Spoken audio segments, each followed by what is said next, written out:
welcome back to Avatar: The Last Airbender. I've decided to watch this in peak comfort, just in my robe. We strike tonight. Shouldn't we wait? We have our anger. We have our grief. That's one of the dumbest things I ever heard, man. Like, numbers are important. We have hope. Blech. Is she My mother. someone important? And my brother. Fire Lord Ozai must die tonight! Well, since I know that doesn't happen, I'm assuming this is going to go horribly wrong. You said you have your anger and your grief and everything, but again, I'm like, Ozai is the best firebender in the world. How do you plan on killing him with some knives and axes? Well, that was short-lived. The world. The one who has returned to us. Message from one of my commanders in the Southern Seas. No one of any importance. Oh. Your brother has done the impossible. Interesting. Just off the one scene, it seems like they have changed her character just a bit, but maybe it was just the one scene. I kind of like seeing Ozai intentionally playing them against each other, though. I don't think that ever happened in the original, but it's an interesting take on it. The water whip. Oh, the water whip. The monks always told us to find a place where emotion meets spirit. Tap into your feelings. I only ever recall them talking about that in terms of like firebending in the original. How anger and rage is a source for a lot of firebenders. I think that's what they said. I never listened. We've got the best waterbending masters in the world. I might even listen to them. Hopefully you do. That being said, maybe you should start practicing now. Anytime. Aww, that's so cute. I think it's another airbender. Oh, is this Teo? He's headed for that mountain. That's no mountain. I told you, no one else can know of his existence. Understood. Too late for that. He does have a disagreeable quality. He I spoke does. to some of his crew. Word is, Zhao failed his officer training program 3 times. Did I ask for your opinion?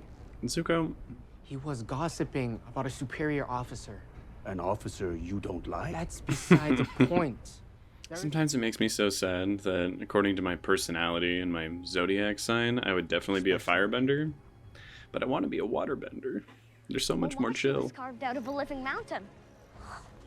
I gotta say, I do really like the Water Tribe costumes a lot better without the big overcoat. I feel like the underclothes look better. Wow, okay, that looks like a great Omashu. Good job on that. Hey, didn't they do that to the cabbage guy in the original? We just could use a little help getting inside. Thank you, kind sir.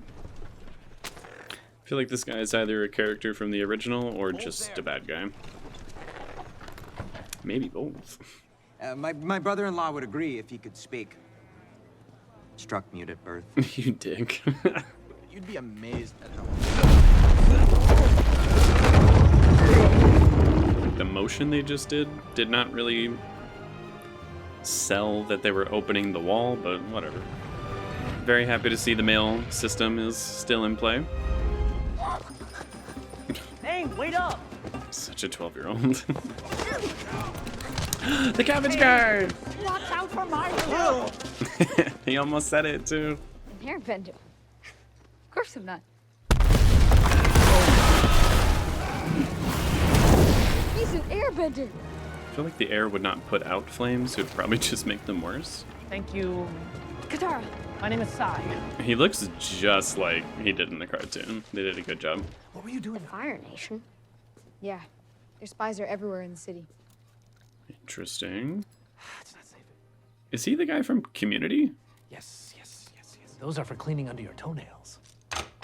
It can get bloody. Ugh. Wait, he had the eclipse goggles on his head. It's spring-powered, ingenious. I should have done that with our kayak racks back home. What about getting to the north?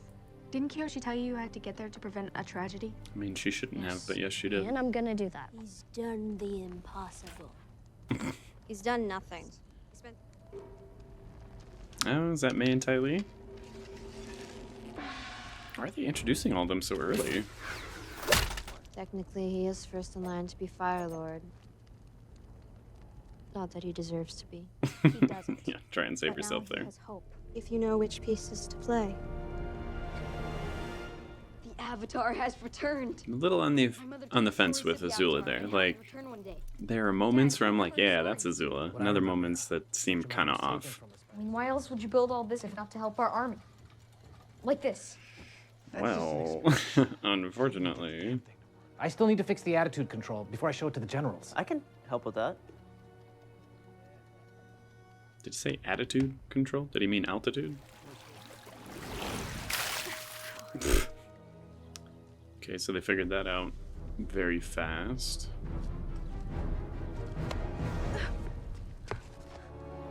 Who is this guy? Fire Nation spies. Oh, I think that mask is from the Zhang episode in the animated show. Why do people undercover always have like their hoods up and stuff? You look so obvious, man. Selling secrets. Oh, wait, is this Jet? Oh my god, it's Jet! They're putting all of them in Omashu? Who are you? I will say, in terms of look, he's probably the most accurate character from the animated show. Like, he looks exactly like Jet. There's the cave! Some of those shots look very fake, but it's nice that they adapted this moment from the show as well. Is there a forest in Omashu? I wasn't sure you'd ever catch up.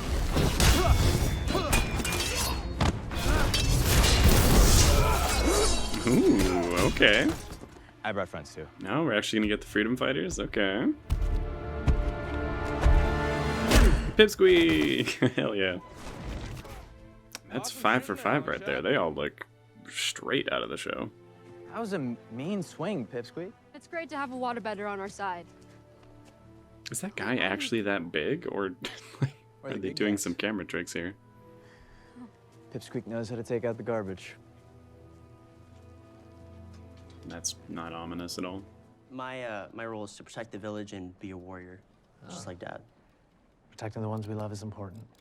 But I also know we must pursue the talents that we've been given. I like that. People who saw the bombings also saw a burst of green flame. You don't always need to be a warrior. It's a mineral Tanner. Other people have value. I want him to see that we have to do everything we can to save the world. Because if not us, then who? No, the way he said that was so earnest.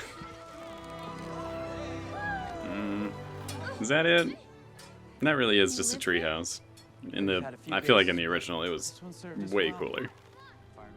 The firebenders weren't behind the explosion. I mean, it seems pretty obvious that Jet is, but how'd you figure that out?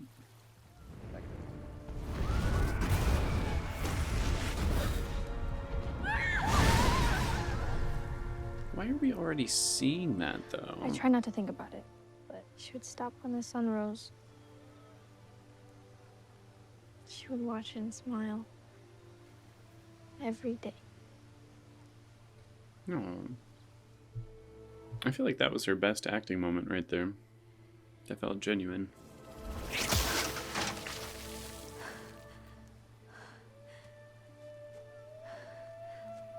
Congrats, but that did not look like the water whip to me.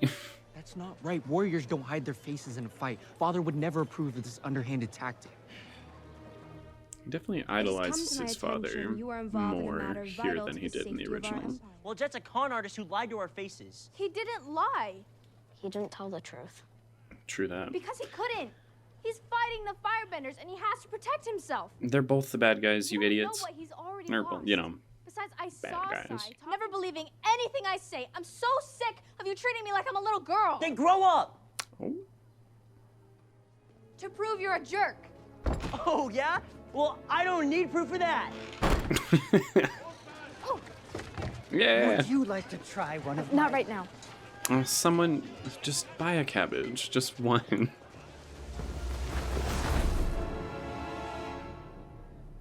Some little shades of him, like, taking her necklace from the original right there. I told you. I know how to take out the garbage. Okay. It's too late. There's nothing you can do to stop it. We'll see about that. You were right. It's at the highest point in the city.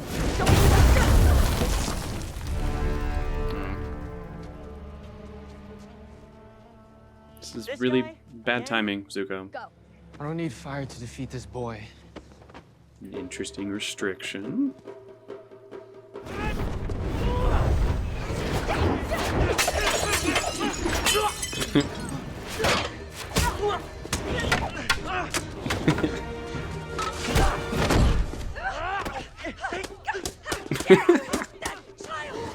How dare you hit that child?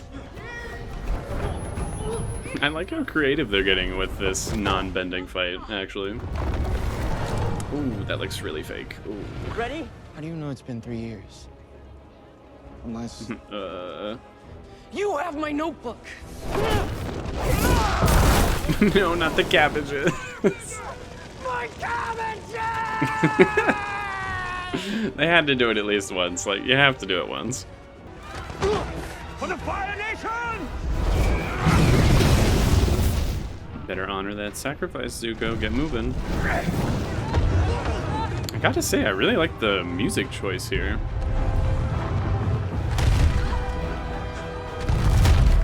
Oh shit.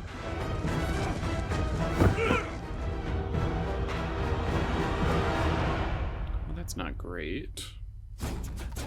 Oh, that's the end of it? Oh, okay. I have thoughts. I think right off the bat, it's probably my least favorite of the three I've seen.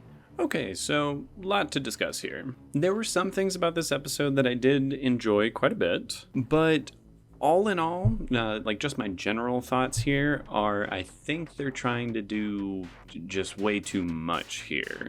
Like you have the storyline with Azula, you have the storyline with Zuko and Iroh, and I guess like a little bit of stuff with Zhao. You have the stuff with Katara and Jet. You have the stuff with Sokka and the Mechanists. You have stuff with Aang and Teo, and all placing it in Omashu. It was like too much happening all at once in one episode. The individual things here I didn't think were bad. Like the way they combined Jet's storyline with the Mechanist, I think works pretty well. But again, when you add that on top of Iroh and Zuko infiltrating, and it's all taking place in Omashu, and weirdly not showing King Bumi except for maybe that one shot like way towards the end of it. I wasn't the biggest fan of how they decided, okay, let's keep all these characters and all these storylines, but let's just condense the absolute shit out of it and like put it all in one episode. I guess technically two, because that ended on a cliffhanger and nothing really got resolved here. Meaning the next episode, I'm assuming, is going to continue on with all three of those storylines. It just seems like too much, though. In particular, Azula. I'm like, why are you here? Why are you here so early?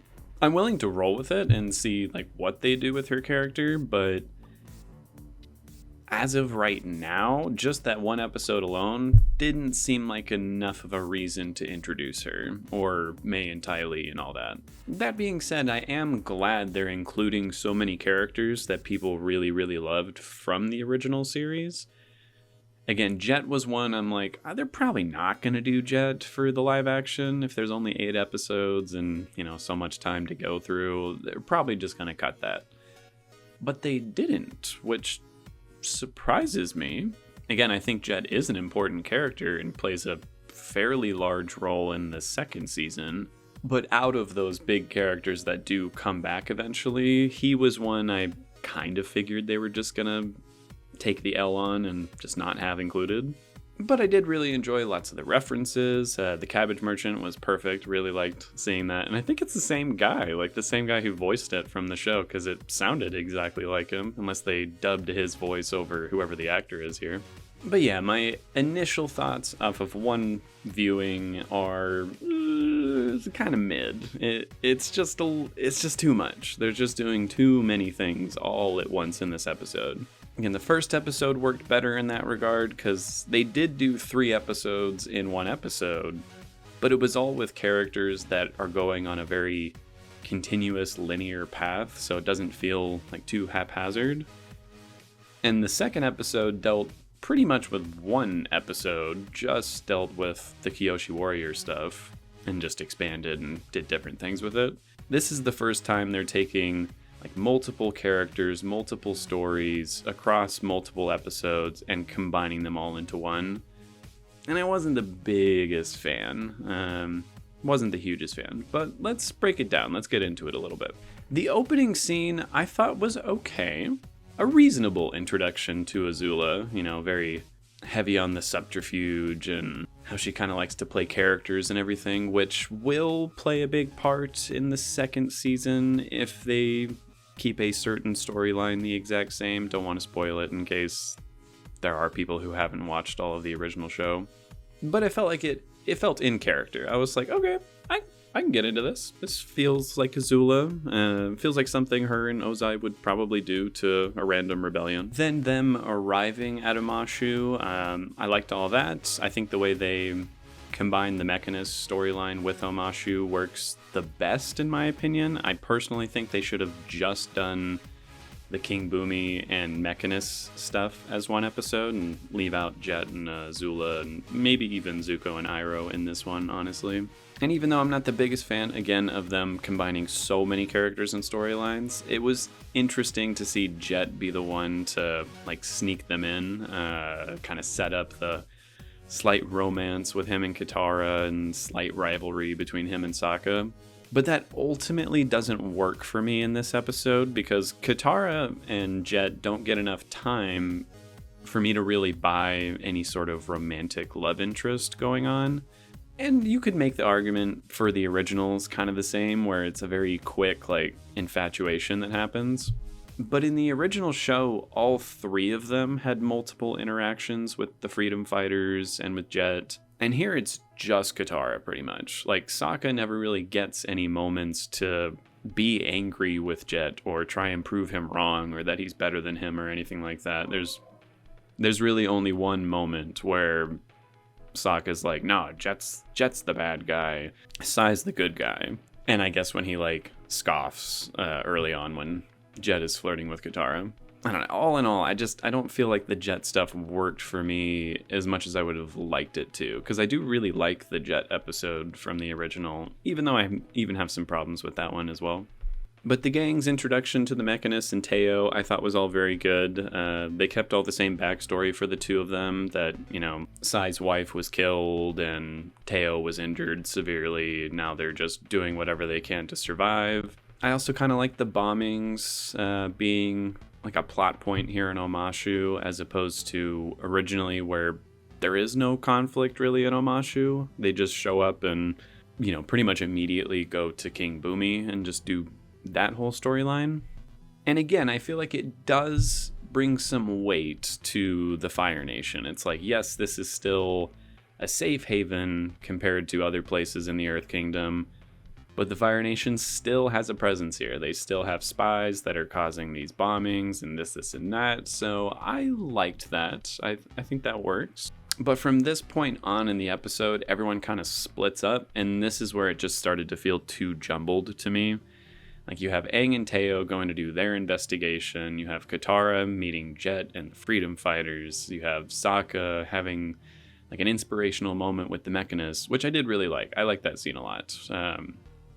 I think it's an important message to get out there that physical strength, being a warrior, is not the end-all be-all for every man that lives. There is absolutely nothing wrong with having a strong mind and using that to the fullest. Like, it's a very Tyrion Lannister kind of messaging that I appreciated a lot. I still say the water whip doesn't look right, though. I'm like, it's not supposed to be like a little jet of water that like shoots outward. It's literally a whip of water that stays as a whip. Like, you snap it at people, like it'll cause bruises or it'll cut things. It's not just like a little jet of water that you shoot out. Kind of a nitpick, but also kind of not, because again, it's a pretty established bending move in the original, so I wish they would have found a way to make the water feel, I guess, more solid in that case. It just didn't feel quite right to me. I do think the effects look very good, though. Again, the actual VFX on the water bending looks very good. I just didn't think the overall look of the water whip was accurate enough, I guess. And I'm also not the biggest fan of Jet revealing what he's doing in this situation. Because even though it's accurate to the original, where like, oh yeah, he's about to kill innocent people in order to, supposedly help the greater good, I feel like they just make it really one-dimensional in both the original show and here, where it's like, oh yeah, he's the bad guy. Like, he has this very tragic backstory. He wants to help people and, bring about freedom against the oppression of the Fire Nation. But in both iterations, he's just kind of reduced to, yeah, but he's doing it the wrong way and he's just a bad guy.